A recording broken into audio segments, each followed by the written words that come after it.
Hello friends, स्वागत है आप सभी का हमारे चैनल क्विक स्टडी में। मैं कुमार वेस्ट। इस वीडियो के माध्यम से दोस्तों आपके यहाँ पर कराऊंगा जंतुओं में जनन अर्थात दोस्तों रिप्रोडक्शन इन एनिमल्स।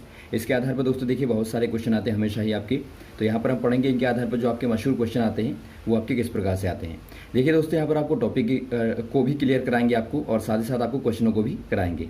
तो आइए शुरू करते हैं आराम से, आप देखिए। और देखिए दोस्तों शुरू करने के पहले थोड़ी सी एक दरख्वास्त करना चाहेंगे, यदि आपने हमारे चैनल को सब्सक्राइब नहीं किया दोस्तों अभी तक, तो प्लीज़ हमारे चैनल को सब्सक्राइब कीजिए और बेल आइकन को प्रेस करना ना भूलिएगा दोस्तों, ताकि हमारी वीडियोस की नोटिफिकेशन आपको पसंद प्राप्त हो सके।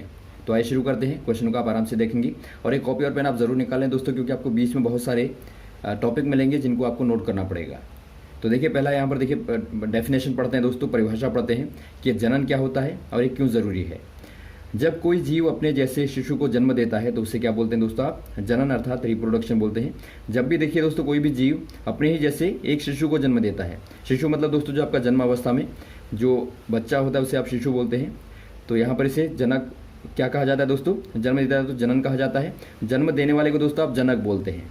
अब यहाँ पर देखिए जनन जाति अर्थात स्पीशीज के लिए दोस्तों निरंतरता एवं उत्तरजीविता को बनाए रखने के लिए ज़रूरी होता है। स्पीशीज मतलब दोस्तों जाति, मतलब कोई भी आप देखते हैं कोई भी जीव क्या चाहता है? अपनी जाति को बनाए रखना चाहता है। तो वो बनाए रखने के लिए या फिर दोस्तों उत्तरजीविता के लिए, अर्थात आपको पता होगा एक जीव दोस्तों दूसरे पर डिपेंड होता है। आप यहाँ पर देखते हैं सारे के सारे एक दूसरे पर डिपेंडेंट होते हैं। तो उत्तरजीविता को बनाए रखने के लिए दोस्तों ज़रूरी होता है जनन। अब यहाँ पर देखिए बात करते हैं क्वेश्चनों की, किस प्रकार के क्वेश्चन आते हैं। पहला क्वेश्चन देखता है आपको, नर तथा मादा के शुक्राणु तथा अंडाणु के मिलने को क्या कहते हैं? दोस्तों यहाँ पर देखिए नर के क्या होते हैं? शुक्राणु, और मादा में अंडाणु होते हैं। तो इनके मिलने को क्या कहते हैं आपको बताना है। निषेचन कहते हैं या संलयन कहते हैं या भ्रूण कहते हैं या शिशु कहते हैं। इसे दोस्तों आप कहते हैं निषेचन। ऑप्शन नंबर ए वाला सही हो जाएगा। ये दोस्तों जनन की प्राथमिक क्रिया होती है, जो आपके लैंगिक जनन में होती है दोस्तों। प्राथमिक क्रिया क्या होगी? निषेचन होती है। उसके बाद में आपकी अन्य प्रक्रियाएं होती हैं दोस्तों। निषेचन में होता क्या है दोस्तों? यहाँ पर देखिए अंडाणु जो कि मादा के अंडाणु दोस्तों, और जो आपका पुरुष है, जो आपका दोस्तों नर है, उसके क्या होंगे? शुक्राणु क्या होंगे दोस्तों? मिलते हैं। तो ये मिलन की प्रक्रिया ही दोस्तों क्या कहलाती है? निषेचन कहलाती है। इसमें दोस्तों एक अंडाणु और एक शुक्राणु मिलता है दोस्तों। तो ये आपको प्रक्रिया पता होनी चाहिए। तो ये जब जुड़ेंगे तो वहाँ पर आपका निषेचन की क्रिया कहलाती है। अगला यहाँ पर आता है दोस्तों निषेचन कितने प्रकार के होते हैं?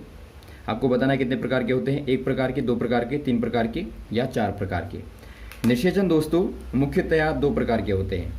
एक कहलाता है आपका दोस्तों अंतः निषेचन, आप लिखते रहेंगे तभी आपको क्लियर हो पाएगा। दूसरा आपका कहलाता है दोस्तों बाह्य निषेचन। अब देखिए बाह्य निषेचन और अंतः निषेचन होते क्या है? अंतः मतलब दोस्तों जो आपका मादा के गर्भ में होता है, मादा गर्भ में होगा जो आपका, वो आपका अंतः कहलाएगा। एग्जाम्पल के तौर पर आप मानव को ही ले सकते हैं दोस्तों। तो यहाँ पर आप देखते हैं अंतः निषेचन होता है। अब बाह्य निषेचन क्या होता है दोस्तों? इसमें देखिए निषेचन की प्रक्रिया जो होती है वो बाहर होगी। निषेचन प्रक्रिया कहाँ होगी दोस्तों? वो बाहर होगी, अर्थात वातावरण में होगी दोस्तों। एग्जाम्पल के तौर पर आप मेंढक को ले लें, या फिर आप दोस्तों जलीय जीवों को ले लें, मछली को ले लें, या फिर आप अन्य जीवों को ले लें, जलीय जीवों को। तो वहाँ पर आप देखते हैं दोस्तों वो क्या करते हैं? जल में अपने अंडों को छोड़ देते हैं, उनको छोड़ देते हैं। और उसके बाद में दोस्तों क्या होता है? उनमें बाह्य निषेचन होता है। जब उनमें नर शुक्राणु छोड़ता है तो तब उनका दोस्तों बाह्य निषेचन होता है। तो ये प्रक्रिया दोस्तों आपकी बाह्य निषेचन कहलाती है। तो ऑप्शन नंबर आपका बी वाला सही हो जाएगा। अगले क्वेश्चन में आते हैं दोस्तों, निषेचित शुक्राणु अंडाणु को क्या कहते हैं? दोस्तों यहाँ पर देखिए जो आपके निषेचित अंडाणु और शुक्राणु हैं, अर्थात जो आपके, आप मान लीजिए आपका माइनस प्लस आपका इस तरह से मिल गए, तो ये दोनों दोस्तों क्या होते हैं? एक दूसरे में संलयित होकर एक हो जाते हैं। यहाँ पर देखिए दोनों एक बन गए। तो एक बनने के बाद में दोस्तों इस प्रकार के बहुत सारे यहाँ पर एक बन गए। तो ये संलयन की प्रक्रिया दोस्तों क्या कहलाती है? अर्थात आपको बताना है कि जो आपका निषेचित हो गए हैं इनको आप क्या कहेंगे? युगल कहेंगे, युग्मनज कहेंगे, भ्रूण कहेंगे, कोई नहीं। ये दोस्तों आपके युग्मनज कहलाते हैं। ऑप्शन नंबर आपका बी वाला सही हो जाएगा। देखिए आपको लगातार नोट करना है दोस्तों। प्रथम क्या था दोस्तों? प्रथम आपका निषेचन था। उससे पहले आपके यहाँ पर देखिए अंडाणु शुक्राणु मिलते हैं, तो वहाँ पर आपका निषेचन होता है। निषेचन में दोस्तों जो आपके यहाँ पर मिलेंगे, संपन्न हो जाएगा जब निषेचन दोस्तों आपका, तो उसे आप क्या बोलते हैं? उसे आप युग्मनज बोलते हैं। तो ये आपका यहाँ पर देखिए अगला स्तर आ गया जनन का, युग्मनज। तो ये आप नोट करेंगे। अगला क्वेश्चन यहाँ पर देखिए दोस्तों, कुछ स्त्रियों द्वारा किसके अवरुद्ध होने पर शिशु उत्पन्न नहीं होता है? आपको बताना है दोस्तों स्त्रियों में, मादा में किसके अवरुद्ध होने पर दोस्तों शिशु उत्पन्न नहीं होता? आपको बताना है अंडाशय के या गर्भाशय के या फैलोपियन ट्यूब के या कोई नहीं। ये दोस्तों आपके यहाँ पर हो जाएगा फैलोपियन ट्यूब दोस्तों। ऑप्शन नंबर आपका सी वाला सही हो जाएगा। बहुत सारे दोस्त आपने देखा होगा, बहुत सारी स्त्रियां जो कि जन्म नहीं दे पाती शिशु को, तो उसका रीज़न होता है दोस्तों फैलोपियन ट्यूब का अवरुद्ध हो जाना दोस्तों। तो इस केस में क्या होता है दोस्तों, इस केस में डॉक्टरों के द्वारा क्या होता है, बाहर इसका दोस्तों निषेचन होता है। तो इसके बारे में आपको बताते हैं अगले क्वेश्चन में। देखिए अगला क्वेश्चन यहाँ पर देखता है आपको, डॉक्टरों द्वारा ताज़ा अंडाणुओं तथा शुक्राणुओं को कुछ घंटे तक एक साथ रखने को क्या कहते हैं। दोस्तों यहाँ पर देखिए, जब आपने ऊपर वाले क्वेश्चन में देखा कि जब फैलोपियन ट्यूब अवरुद्ध हो जाती है तो वहाँ पर शिशु का निर्माण नहीं हो पाता, अर्थात दोस्तों वहाँ पर देखिए निषेचन की जो क्रिया होती है वो दोस्तों नहीं हो पाती और युग्मनज भी नहीं हो पाएगा। तो इसीलिए दोस्तों क्या होता है, इनको शुक्राणु को और अंडाणु को दोस्तों बाहर लिया जाता है, बाहर दोस्तों उचित माध्यम में रखा जाता है। इनको उचित माध्यम में रखने के बाद में दोस्तों इनका निषेचन होता है। तो इसे क्या बोलते हैं आप, IVF बाह्य निषेचन बोलते हैं, या फिर IVF अंतर निषेचन बोलते हैं, या फिर IF निषेचन बोलते हैं, या फिर बाह्य निषेचन बोलते हैं। इसे दोस्तों आप बोलते हैं IVF बाह्य निषेचन, बाहर होता है। और इसे आप IVF क्यों बोलते हैं दोस्तों, IVF का फुल फॉर्म बहुत बार आपको हो सकता है पूछा जाए। ये आपका होता है दोस्तों, I का मतलब आपका N, V का मतलब दोस्तों विट्रो, VITRO विट्रो, और F का मतलब दोस्तों फर्टिलाइजेशन। तो फर्टिलाइजेशन होगा इन विट्रो फर्टिलाइजेशन दोस्तों, यहाँ पर लेबोरेटरी में होता है, डिश में होता है। तो इसे दोस्तों आप बोलते हैं IVF बाह्य निषेचन। तो इसी के बाद दोस्तों यहाँ पर देखिए, जो आपका टेस्ट ट्यूब बेबी आपने सुना होगा, जो आपका परखनली शिशु होता है दोस्तों, वो इसी माध्यम में बनता है। इसमें दोस्तों देखिए निषेचन की प्रक्रिया संपन्न होने के बाद में पहले आपका निषेचन होगा, दोनों को संलयन कराया जाएगा। संलयन होने के बाद में दोस्तों 1 घंटे के बाद में लगभग उसके बाद 1 सप्ताह तक दोस्तों इनको परखनली में रखा जाता है। उसके बाद में दोस्तों मादा के गर्भ में अध्यारोपित कर दिया जाता है, क्योंकि बाद में मादा के गर्भ में डाल दिया जाएगा, क्योंकि प्राथमिक जो आपकी क्रिया है वो आपकी संपन्न हो चुकी है। तो उसके बाद में दोस्तों वहाँ पर उसका निर्माण होगा, विकास होगा, और तब जाके बाद में शिशु बनेगा। जो दोस्तों आपकी परखनली शिशु में प्रोसेस होती है वो आपकी यही होती है। अगला क्वेश्चन देखता है दोस्तों आपको, शुक्राणु में पूंछ का काम क्या होता है। बहुत ही बार क्वेश्चन आता है दोस्तों, शुक्राणु में जो आपकी पूंछ होती है उसका कार्य क्या होता है। यह आकार की वृद्धि, या गति, या आहार, या कोई नहीं। ये दोस्तों गति के लिए अर्थात मोशन के लिए दोस्तों आवश्यक होता है। इसके माध्यम से दोस्तों शुक्राणु क्या करता है, गति करता है दोस्तों। अगला क्वेश्चन यहाँ पर देखिए दोस्तों, वह निषेचन जिसमें नर एवं मादा युग्मक का संलयन मादा शरीर के बाहर होता है क्या कहलाता है।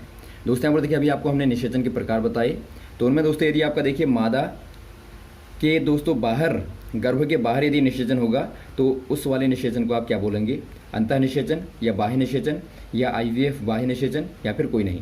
ये दोस्तों आपका बाह्य निषेचन कहलाता है। एग्जाम्पल के तौर पर आपको दोस्तों हमने बताया जलीय जीवों का, जैसा कि आप मेंढक को ले लें दोस्तों। यदि आप मेंढक को देखें तो ये क्या करता है दोस्तों, मादा मेंढक क्या करती है, अंडों को पानी में छोड़ देती है। तो ये पानी में दोस्तों लगातार तैरते रहते हैं, आपने देखा होगा। उसमें दोस्तों बाद में क्या करता है, कोई नर जो आपका आएगा, मेंढक आएगा दोस्तों, वो उसमें शुक्राणु छोड़ देगा। तो छोड़ने के बाद में दोस्तों क्या होगा, अब इनका निषेचन यहाँ पर शुरू हो जाएगा। तो निषेचन होने के बाद में दोस्तों कुछ समय के बाद में इनमें कायांतरण होता है, उसे आप कायांतरण बोलते हैं। कायांतरण के बाद में दोस्तों ये जीव के रूप में आ जाते हैं। तो यहाँ पर ऑप्शन नंबर बी वाला सही हो जाएगा। अगला क्वेश्चन यहाँ पर देखिए दोस्तों, युग्मनज की विकसित संरचना क्या कहलाती है। दोस्तों यहाँ पर देखिए, अभी आपने देखा था, पहला आपका निषेचन था, फिर आपका युग्मनज था दोस्तों। अब यहाँ पर देखिए युग्मनज यदि आपका विकसित हो जाएगा तो वो क्या बनेगा, भ्रूण बनेगा, शिशु बनेगा, संलयन बनेगा, उपरोक्त में से कोई नहीं। ये दोस्तों आपका भ्रूण बनता है। आपको ध्यान रखना है, भ्रूण अलग है दोस्तों, शिशु अलग है। शिशु आपका बाद में बनता है। तो पहले आपका भ्रूण बनेगा, जहाँ पर दोस्तों आप अंगों की पहचान नहीं कर पाएंगे। एक प्रकार से दोस्तों होता क्या है, युग्मनज, बहुत सारे युग्मनज दोस्तों क्या करते हैं, एक साथ मिल करके बहुत सारे युग्मनज क्या बनाते हैं दोस्तों, ऊतक और कुछ अंग बनाते हैं। तो आप याद रखेंगे, ये मिलके दोस्तों समूहीकृत होके, आप बोलेंगे समूहीकृत होके ऊतक और अंग बनाते हैं। उसके बाद में दोस्तों क्या होगा, भ्रूण का निर्माण होता है। अब यहाँ पर देखिए दोस्तों, भ्रूण कहाँ पर विकसित होता है। अब देखिए, जो आपका भ्रूण होगा उसका विकास कहाँ पर होता है आपको बताना है। ये आपका गर्भाशय के बीच में, या गर्भाशय की दीवारों में, या ए और बी दोनों में, या फिर कोई नहीं। ये दोस्तों गर्भाशय की दीवारों में होता है। जो गर्भ होता है दोस्तों, उसकी दीवारों पर इसका क्या होता है दोस्तों, विकास होता है भ्रूण का। तो ऑप्शन नंबर बी वाला सही हो जाएगा। अगला क्वेश्चन देखता है दोस्तों आपको, भ्रूण की वह अवस्था जब सभी अंगों की पहचान होने लगे। अब देखिए दोस्तों, आपने शुरू में देखा निषेचन, आपको बार बार इसलिए बताने ताकि आपको क्लियर हो जाए एकदम, जब भी आपको प्रोसेस पूछा जाए तो आप एग्जाम में आराम से कर पाएँ। निषेचन आपने देखा, उसके बाद आपने देखा ये आपका पूर्ण होने पर युग्मनज होता है। युग्मनज पूर्ण होने पर आपका भ्रूण बनता है। भ्रूण अब दोस्तों विकसित होकर अंगों के रूप में जब उसकी पहचान होने लगे, अलग अलग दिखने लगे दोस्तों अच्छी तरह, तो वो अवस्था क्या कहलाएगी? पूर्ण भ्रूण कहलाएगी, विकसित भ्रूण कहलाएगी, या शिशु कहलाएगी, या गर्भ कहलाएगी? ये दोस्तों शिशु कहलाती है। अब शिशु में परिवर्तित हो गया तो यहाँ से दोस्तों आप पहचान कर सकते हैं। तो ऑप्शन नंबर आपका सी वाला सही हो जाएगा। अगला क्वेश्चन यहाँ पर देखिए दोस्तों, जरायु जंतु सीधे डैडैश जंतु देते हैं। जरायु का मतलब दोस्तों यहाँ पर देखिए, जरायु जंतु क्या कौन होते हैं दोस्तों? वे वाले जंतु होते हैं जो सीधे ही शिशु को जन्म देते हैं। एग्जाम्पल के तौर पर दोस्तों आप मनुष्य को ले सकते हैं। मनुष्य एक प्रकार का क्या है दोस्तों? जरायु जंतु है। तो ऑप्शन नंबर आपका बी वाला सही हो जाएगा, शिशु को जन्म देते हैं। तो कभी आपको दोस्तों हो सकता है जो पूछा जाए अंडप्रजक, ये जो आपके अंडप्रजक होते हैं ये क्या करते हैं दोस्तों? अंडे को देते हैं, और जो आपके जरायु होते हैं वो आपके शिशु को देते हैं जन्म। अगला क्वेश्चन यहाँ पर देखिए दोस्तों, हाइड्रा में जनन कैसे होता है? अब दोस्तों यहाँ पर देखिए, हाइड्रा एक प्रकार का दोस्तों बहुकोशिकीय निम्न कोटि का जीव होता है। इसको आपने देखा होगा, इस प्रकार से आप इसकी संरचना को बना सकते हैं, इस प्रकार से आप बना सकते हैं। तो ये दोस्तों हाइड्रा है। इसमें होता क्या दोस्तों, एक भाग कोई भाग थोड़ा उभर जाता है, इस प्रकार से उभरेगा, फिर ये दोस्तों थोड़ा ज़्यादा उभरेगा इस प्रकार से, और ये फिर विकसित होकर दोस्तों बिल्कुल ऐसे ही बनने लगता है, ऐसे ही बन जाएगा। तो ये बाद में दोस्तों अलग हो जाएगा। तो अलग होने का ये प्रोसेस दोस्तों आपका जनन कहलाता है। अब यहाँ पर देखिए, जो आपका उभरा हुआ भाग है दोस्तों, ये आपका मुकुल कहलाता है। मुकुल आप बर्ड कहते हैं दोस्तों इसे, बर्ड। और ये जब अलग होगा तो इससे दोस्तों ये प्रक्रिया जो आपकी पूरी कहलाती है, आपकी बडिंग कहलाती है, अर्थात मुकुलन कहलाती है। तो हाइड्रा में दोस्तों काहे से होगा जनन? मुकुलन के माध्यम से होगा दोस्तों। ऑप्शन नंबर सी वाला सही हो जाएगा। ये दोस्तों एक प्रकार का अलैंगिक जनन का प्रकार होता है, अलैंगिक जनन का। अभी आपको जनन के प्रकार बता दें, देखिए अगले क्वेश्चन में। तो ये दोस्तों आप यहाँ पर देखिए, मुकुलन को आप याद रखेंगे, ये आपका धीरे धीरे अलग हो जाएगा। तो इसके बारे में दोस्तों बाद में एक टॉपिक भी बनाएंगे पूरा, जहाँ पर आपको क्लियर कराएंगे। अगला देखिए दोस्तों, जनन के मुख्यतः कितने प्रकार होते हैं? मुख्यतः दोस्तों यहाँ पर देखिए, जनन के 2 प्रकार होंगे, 3, 4 या फिर कोई नहीं। इसके दोस्तों मुख्यतः 3 प्रकार होते हैं, जिनमें आपका दोस्तों एक आता है लैंगिक जनन। लैंगिक आपको पता होगा दोस्तों, जो कि नर और मादा के लिंगों के आधार पर होता है दोस्तों, आपको पता होगा। और वैसे ही दोस्तों अलैंगिक जनन आता है दूसरा आपका, जो केवल मादा के ही दोस्तों गर्भ में होगा। इसमें एक ही जीव दोस्तों केवल क्या होता है, मादा क्या कहें आप उसे, जनक जीव कहते हैं।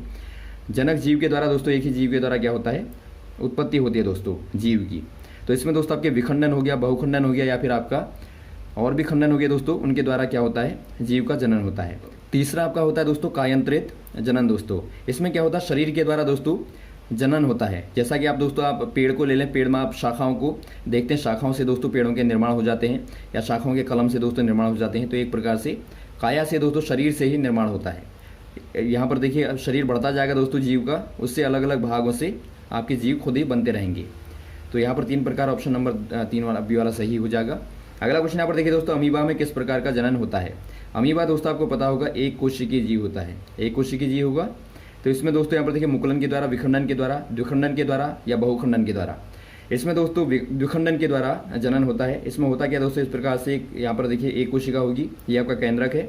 इसमें दोस्तों क्या होगा, धीरे धीरे इस प्रकार की आकृति बनती है इसकी, जब ये अनुकूल परिस्थितियों में होता है तो इस प्रकार की आकृति बनेगी। ये थोड़ा सा यहाँ पर देखिए आपका बन गया, तो यहाँ से दोस्तों बीचों बीच से टूटेगा, केंद्रक भी आपका बीच से टूटेगा।